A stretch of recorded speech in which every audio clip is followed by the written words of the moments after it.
Hey, how's it going, everybody? This is Andy Pry with Milk and Cookies Total War, bringing you another first-person replay commentary for Total War Rome 2. This was a battle I played with a friend and subscriber, AO, yesterday. It was a bunch of, I think we played 3 or 4 battles, and I had a lot of fun playing with him yesterday. Like, there were a lot of decent and good games we played.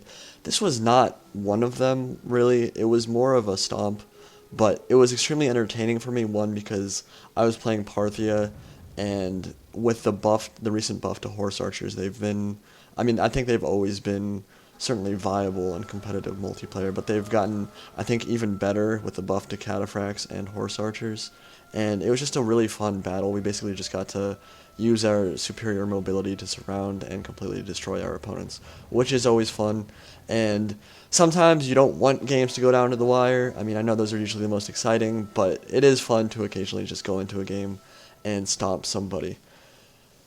This is a good chance also for me to showcase the blood pack. I don't think you guys have actually seen any blood on our channel since the blood pack was released.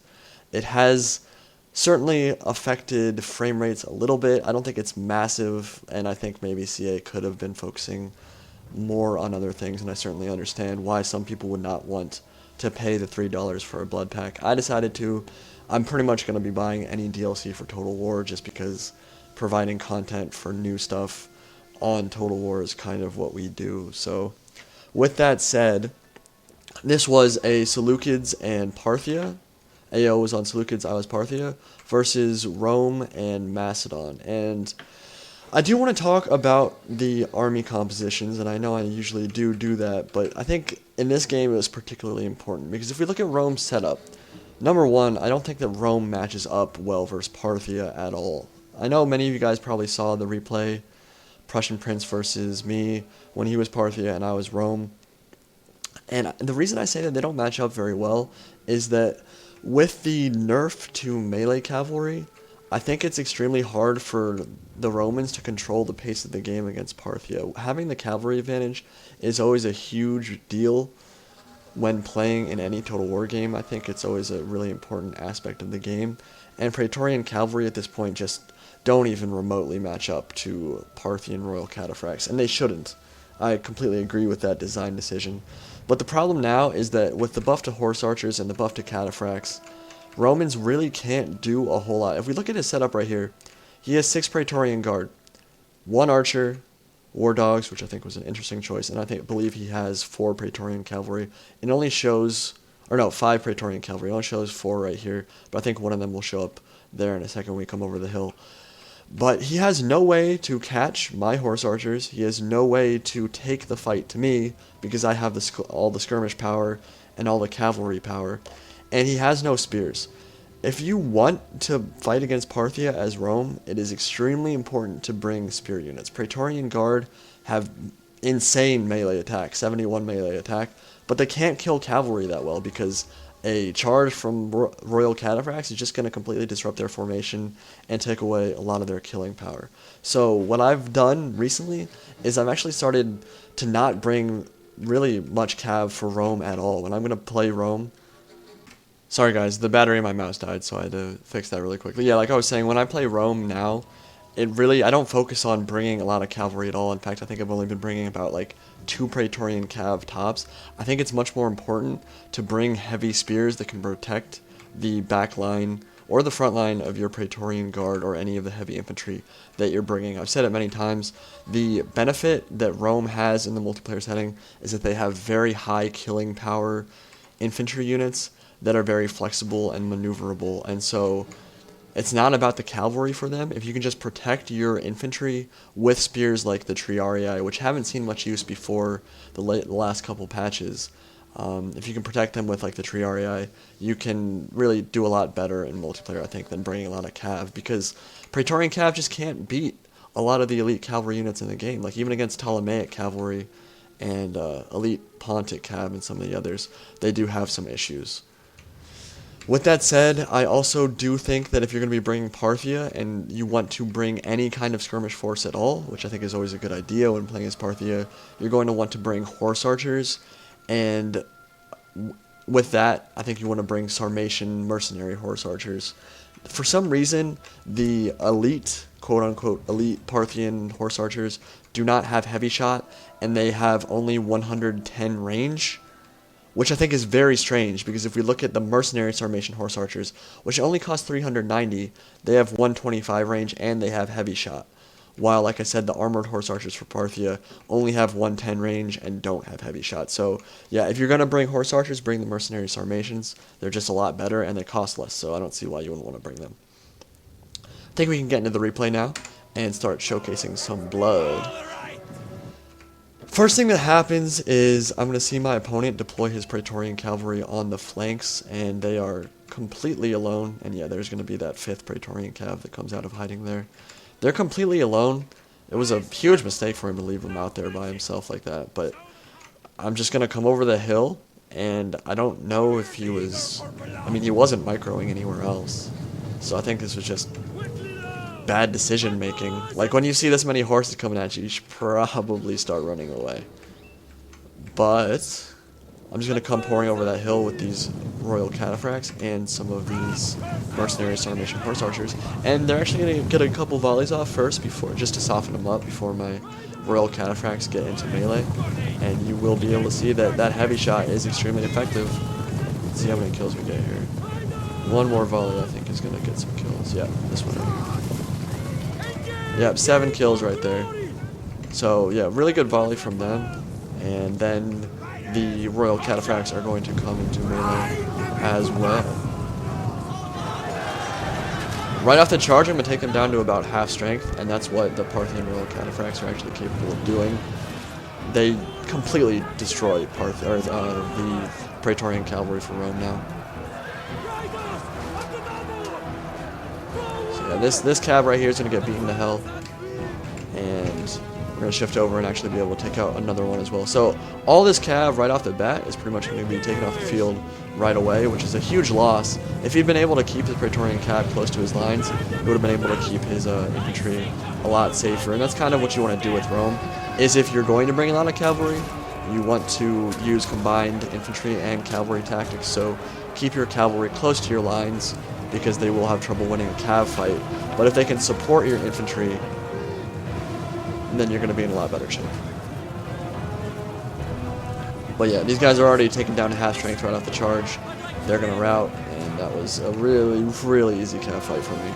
So 3 Praetorian cav already off the field, and that means that my horse archers are going to have a fun time shooting at these Praetorian Guard. And yeah, well, I was talking about his army composition earlier. It's too focused on elite units. Like, I guess there's nothing inherently wrong with bringing 6 Praetorian Guard if you want that to be the core of your army, but he has no skirmish, no spears to protect against cavalry charges, and it's just not a very balanced army, and I don't think it really matches up very well against Parthia at all. If he was playing a barbarian faction where their cavalry is similar and infantry is similar, I think this army could have been very effective. But against Parthia, it's pretty clear I'm not going to be focusing on an infantry engagement, because I can't win one. I just have the 4 mercenary hoplites in the center for my infantry line, and that's it. So it's going to be completely focused on getting the charges with the Royal Cataphracts and skirmishing my opponent down with the horse archers before I engage in melee. Again, he's going to take a very ill-advised cav fight right here.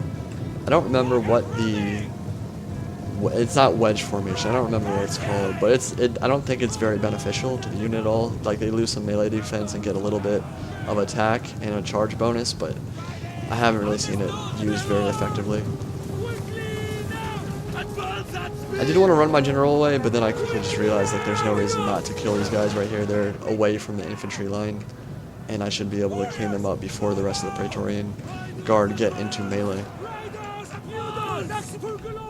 So I'm going to flank with the Royal Cataphracts, get a nice rear charge off, and we can just focus on the cinematics for a little bit.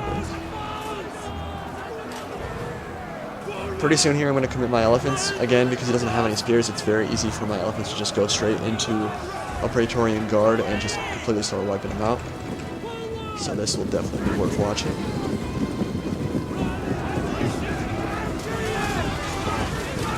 And I don't know how many I killed there, but I know that they're going to go down to... Yeah, they're already half strength.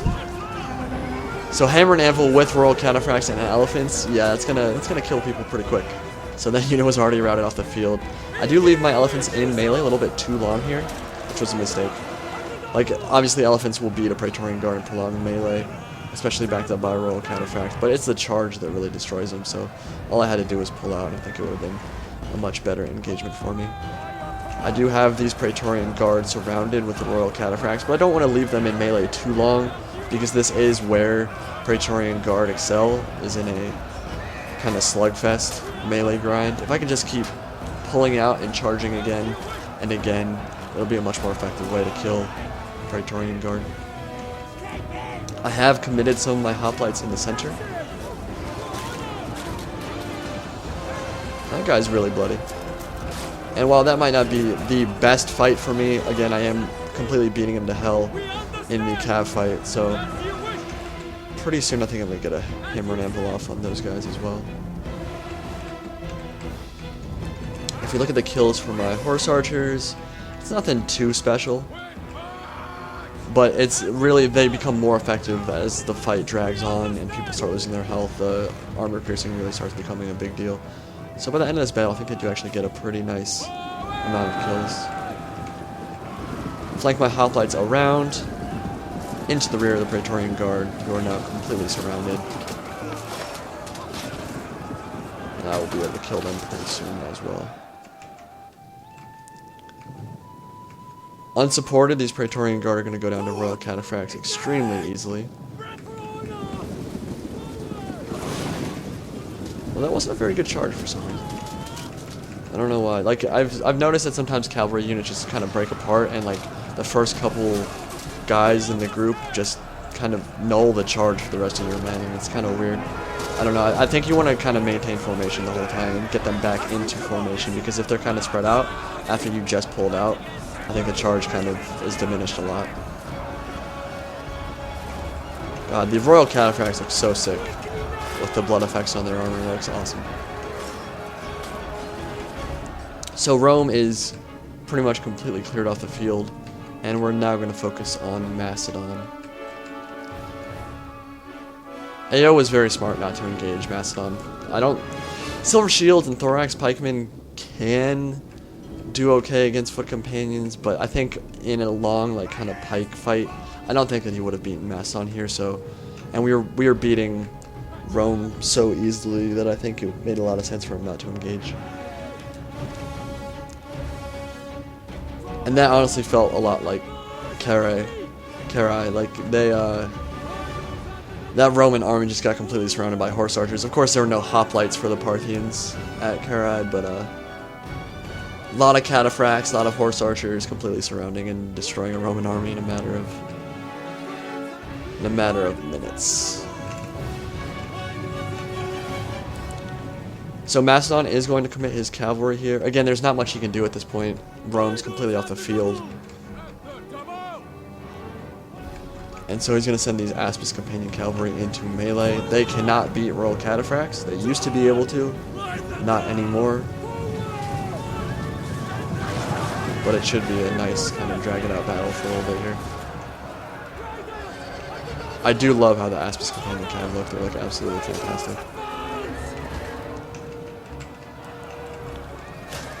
That guy's bloody. Holy crap. That guy is real bloody. So yeah, I should be able to clean up that cav pretty easily. I commit one hoplite to back up the cav fight, and then Hammer and Anvil with yet another Parthian Royal Cataphract. Pretty easy right there. And then the foot companions are going to commit to these Silver Shield Pikemen, and yeah, they're actually destroying this fight. I'm kind of surprised at how easily they're winning. So those Silver Shields will rout off the field pretty soon.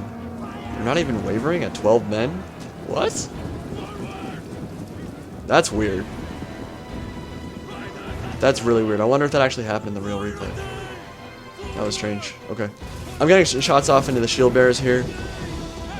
Not the ideal target for heavy shot. They are heavily armored, so heavy shot, obviously, armor piercing is good.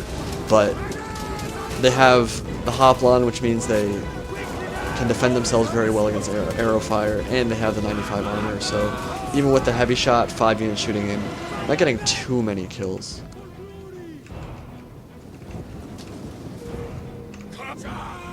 But we're going to hammer an anvil and sandwich these foot companions over here. And this battle is going to be over in a couple seconds.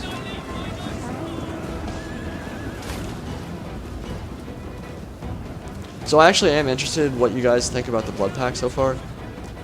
Have you been seeing performance issues? I haven't really, but then again, I did spend $1,500 on a computer. And I'm not getting the frame rates that I got on Shogun 2, and the visuals I don't think are quite as good overall as they were on Shogun 2 with the blood pack or without it. But I am interested to see what you guys think about it, if you think it was worth $3. Again, for most people I'd say $3 is probably pocket change, but for some people I realize that they're extenuating financial circumstances, and some people that just don't want to pay for it because they think that CA is kind of screwing them out of their money when there are other problems in the game that should have been fixed and addressed earlier.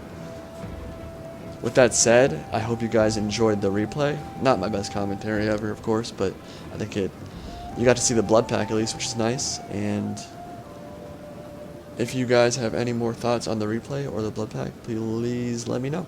I'll talk to you guys later. Any Pride out.